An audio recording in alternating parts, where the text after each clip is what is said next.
ओम शांति। 30 जुलाई 2026 के ईश्वरीय महावाक्य पहले सुनते हैं मुरली के मुख्य पॉइंट्स। बाबा ने कहा, इस समय बाप तुमको संजीवनी बूटी देते हैं सुरजीत होने के लिए। फिर 21 जन्म तुम कभी मूर्छित नहीं होंगे। वह संजीवनी बूटी है मन मना भव। तुम्हें सिर्फ बाप और वर्षे को याद करना है, लेकिन औरों को भी यह सुख का वर्षा पाने का रास्ता बताना है। कभी किसी को दुख नहीं देना, क्योंकि तुम हो दुख हरता सुख करता बाप के बच्चे। फिर बाबा ने कहा, ज्ञान सागर बाप जो नॉलेज देते हैं यह बहुत वैल्यूएबल है। इस ज्ञान को स्वयं में धारण कर जो औरों को भी कराते हैं वही ऊंच ते ऊंच पद पाते हैं। परंतु कल्प पहले जिन्होंने यह नॉलेज सुनी होगी वही अब आएंगे, आकर बाप से ज्ञान सुनेंगे और याद भी करेंगे। लास्ट में बाबा ने कहा, तुम बच्चे रूहानी यात्रा पर हो। अभी तुमको कितनी अच्छी लिफ्ट मिली है जो नीचे से एकदम ऊपर अपने घर ले जाती है। इसको कहा जाता है चढ़ती कला। तेरे भाने सर्व का भला। और अब सुनते हैं महावाक्यों को विस्तार से। मुरली का सार। मीठे बच्चे, बाप जैसा निरहंकारी और निष्काम सेवाधारी कोई नहीं। सारे विश्व की बादशाही बच्चों को देकर खुद वानप्रस्थ में बैठ जाते हैं। प्रश्न, बाप का कौन सा पैगाम तुम्हें सारे विश्व को बताना है? उत्तर, सभी को बताओ कि तुम दुख हरता सुख करता के बच्चे हो। तुम्हें कभी भी किसी को दुख नहीं देना है। तुम सुखदाता बाप को याद करो, उन्हें फॉलो करो तो आधा कल्प के लिए सुखधाम में चले जाएंगे। यह पैगाम सबको देना है। जो इस पैगाम को जीवन में धारण करेंगे वह 21 जन्मों के लिए माया की बेहोशी से छूट जाएंगे। गीत, हमारे तीर्थ न्यारे हैं, ये धरती के सितारे हैं। ओम शांति। मीठे मीठे रूहानी बच्चे, इस गीत का अर्थ तो समझ गए। हम आत्माओं का वह बाप है, मुख्य है ही आत्मा। अभी तुम बच्चे जानते हो हमारी आत्मा परम पिता परमात्मा के सम्मुख बैठी है। तुम्हारी सोल सुप्रीम सोल के सामने बैठी है। तुमको तो अपना शरीर है, इनको लोन लिया हुआ शरीर है। गुरु लोग मनुष्यों को यात्रा पर ले जाते हैं। भक्ति मार्ग के ढेर गुरु हैं। भारत में तो स्त्री अपने पति को भी गुरु ईश्वर समझती है। बाप बच्चों को समझाते हैं, तुम बच्चे हो ना, समझते हो हम बेहद के बाप के बच्चे हैं। बेहद का वर्षा फिर से लेने आए हैं। अभी हमें सदगति को पाना है। यह तो निश्चय है ना। सारी दुनिया दुर्गति में है, पतित है। पावन होने के लिए बुलाते हैं। तो भारत में कितने ढेर के ढेर गुरु हैं। कोई को 100 फॉलोवर्स, कोई के 500, कोई के 50 भी होते हैं, कोई के लाखों करोड़ों भी होते हैं। जैसे खोजों का आगा खां गुरु है, कितने उनके फॉलोवर्स हैं, कितना उनको रिगार्ड देते हैं। फिर भल कुछ भी करने वाला हो, लेकिन उनका मान कितना है। भक्ति मार्ग में गुरु अनेक हैं, फिर वह भी नंबरवार होते हैं। कोई की कमाई पद्मों की होती है। आगा खां की कमाई बहुत है। उनको हीरो में तौल कर दान किया था उनके शिष्यों ने। एक तरफ हीरे, दूसरे तरफ उनका गुरु। हीरे दान करते हैं, कितने हीरे होंगे। आजकल सोने में तो बहुतों को वजन करते हैं। दूसरा प्लेटिनियम होता है, वह सोने से भी ज्यादा कीमती होता है। वह भी वजन कर दिया था। गुरु का मर्तबा देखो कितना है। ऐसे गुरु लोग तो ढेर हैं। अब इस सतगुरु को तुम क्या देंगे? उनको वजन करेंगे? हीरे वजन कर देंगे? उनका वजन हो सकता है? उनका खुद का ही वजन नहीं है। शिव तो है ही बिंदी, उनका वजन तुम क्या कर सकेंगे। यह तुम्हारा गुरु कितना वंडरफुल है, सबसे हल्का, बिल्कुल ही सूक्ष्म है। तुम्हारा गुरु एक है। तुम जानते हो शिव बाबा तो दाता है। भगवान कभी कुछ ले नहीं सकते, वह तो देते हैं। ईश्वर अर्थ दान सब करते हैं, तो समझते हैं दूसरे जन्म में इसका एवजा मिलेगा। कामना तो रखते हैं। अब यह तो है बेहद का बाप। इन जैसी निष्काम सेवा कोई कर नहीं सकता। निष्काम सेवा भी कैसी है? बच्चों को विश्व का सुख धाम का मालिक बनाते हैं। बाबा खुद थोड़े ही विश्व का मालिक बनते हैं। उनको कहा जाता है सुख का सागर, शांति का सागर, पवित्रता का सागर। बच्चों को हर एक बात अच्छी रीति समझाई जाती है। एक ही बाप से तुमको जीवन मुक्ति मिल जाती है। बाबा से स्वर्ग का वर्षा मिलता है। निश्चय किया, बस बाबा और वर्षे को याद करना है। इनको कहते हैं ज्ञान का सागर। सारा सागर मस शाही बनाओ, सारा जंगल कलम बनाओ, तो भी एंड नहीं हो सकती, अंत नहीं हो सकता। तुम शुरू से लेकर लिखते जाओ तो तुम्हारी ढेर पुस्तकें हो जाएं। यह नॉलेज तो बहुत वैल्यूएबल है जो धारण करने की है। जानते हो ये कोई परंपरा तो चलती नहीं। अभी तुमको तंत सार मिलता है। बाप आकर बच्चों को अपना परिचय देते हैं, वही काफी है। बाप का परिचय देने से, रचता को जानने से रचना का भी ज्ञान आ जाता है। बुद्धि कहती है जो सतयुग में आते होंगे उनके पुनर्जन्म जासी होंगे। चक्र में जो पहले आए होंगे वही आएंगे। इस चक्र को भी अच्छी रीति समझना है। गीत में भी सुना, हमारे तीर्थ न्यारे हैं। वह तो जन्म जन्मांतर तीर्थ यात्राएं आदि करते आए हैं। यह सिर्फ तुम्हारी एक जन्म की यात्रा है। इस रूहानी यात्रा में जरा भी कोई तकलीफ नहीं। ज्ञान देने वाला एक ही सतगुरु है। सदगति तो किसी की भी होती नहीं। वह है सुप्रीम ज्ञान का सागर। सर्व की सदगति हो जाती है। बाकी क्या चाहिए? तत्व भी सतो प्रधान हो जाते हैं। यहाँ तमो प्रधान है तो वायु आदि भी ऐसी ही तमो प्रधान होती है। कितने अर्थक्वेक आदि होते हैं। सतयुग में तो कोई भी दुख देने वाली चीज नहीं होगी। बाप है ही दुख हरता सुख करता। तुम उनके बच्चे हो। किसको भी दुख नहीं देना है। सबको यह रास्ता बताना है सुख का वर्षा पाने का। अब बाप कहते हैं तुमको सुख ही देना है। बाबा तुमको आधा कल्प के लिए ऐसा सुख देते हैं जो वहां दुख का नाम नहीं रहता। तुम जानते हो बाप से 21 जन्मों का वर्षा पाने हम यहाँ आए हैं। तुम स्टूडेंट हो ना, तुम्हारी दिल में है कि शिव बाबा से स्वर्ग का सुख लेते हैं तो सब दुख दूर हो जाएंगे। बाबा हमको संजीवनी बूटी देते हैं सुरजीत होने के लिए। फिर 21 जन्म कभी मूर्छित नहीं होंगे। वह संजीवनी बूटी है मन मना भव। सर्व का सदगति दाता एक ही बाप है। उनको निराकार निरहंकारी कहा जाता है। जिस तन में आते हैं वह भी साधारण है। बाप कहते हैं dear children, I am your obedient father.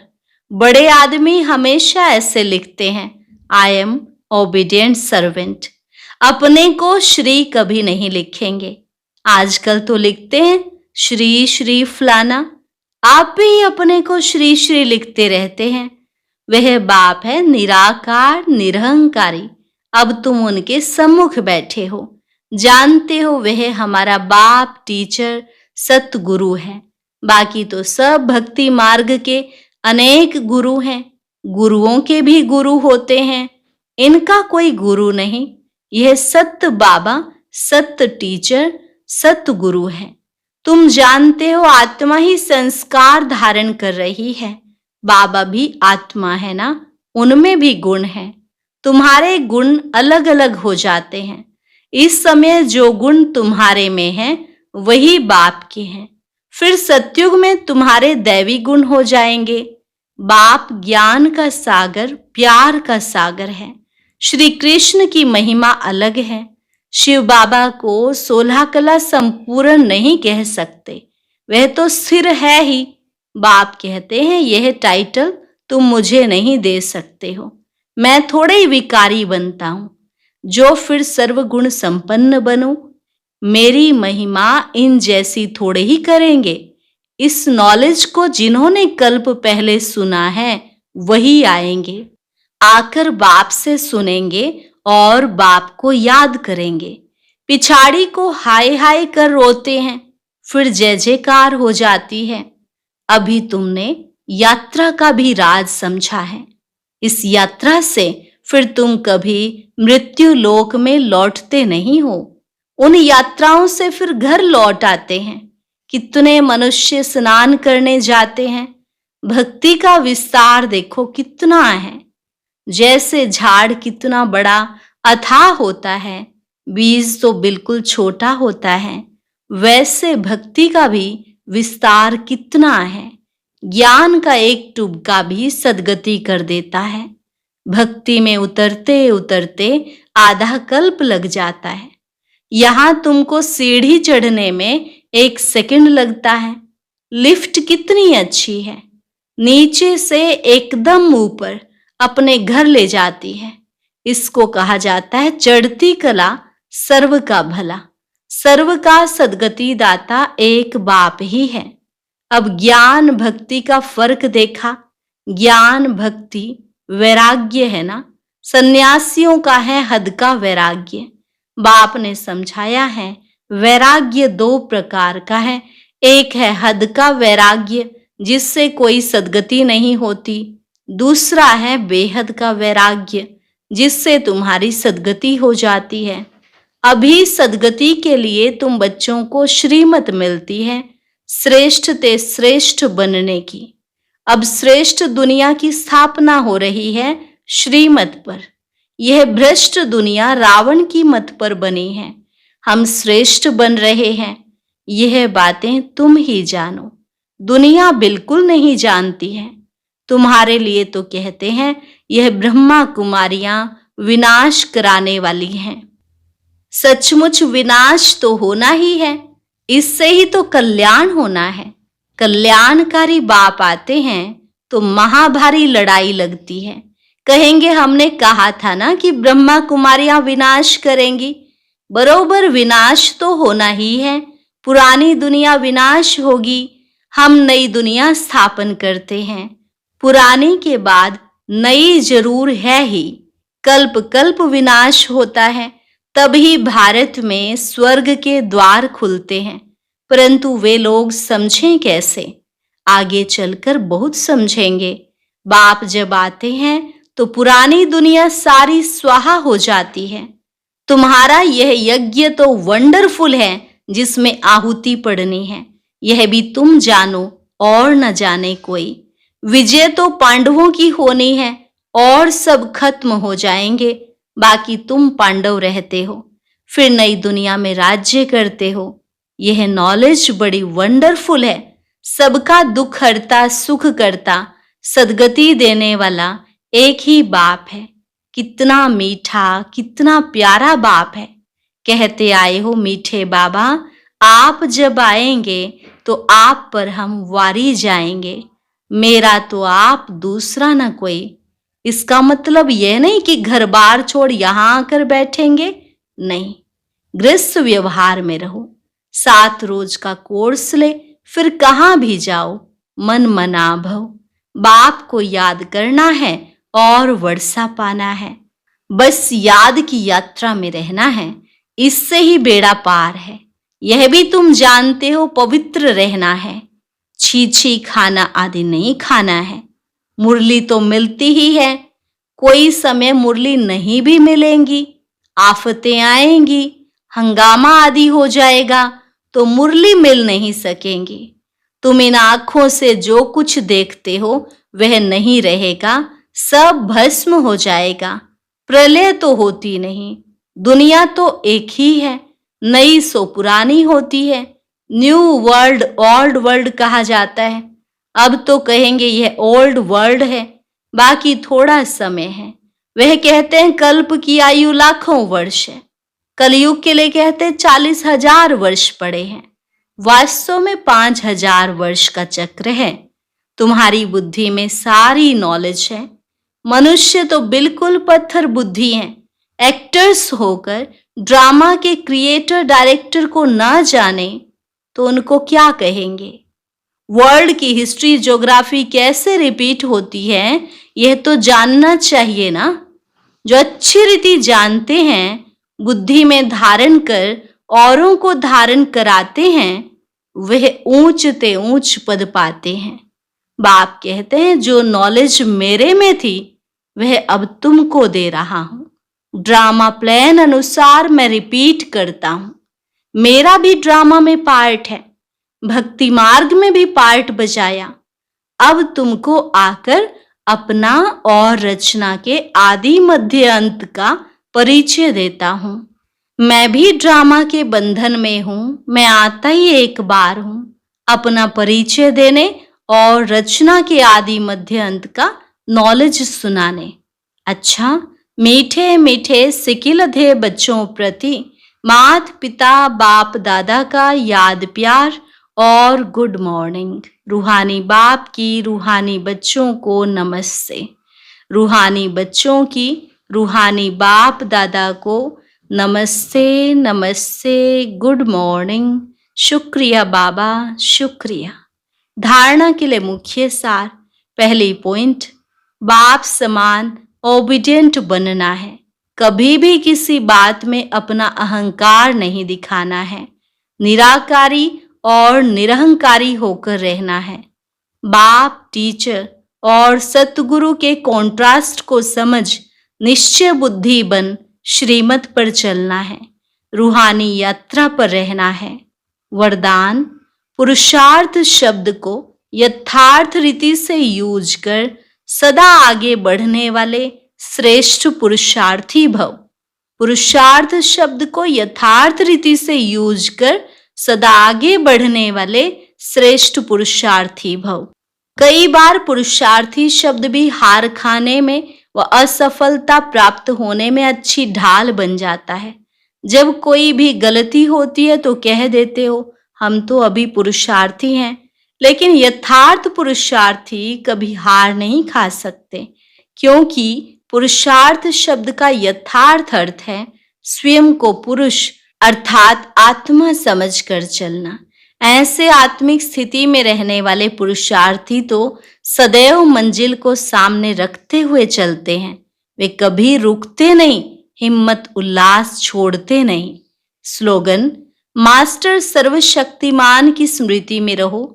यह स्मृति ही मालिकपन की स्मृति दिलाती है।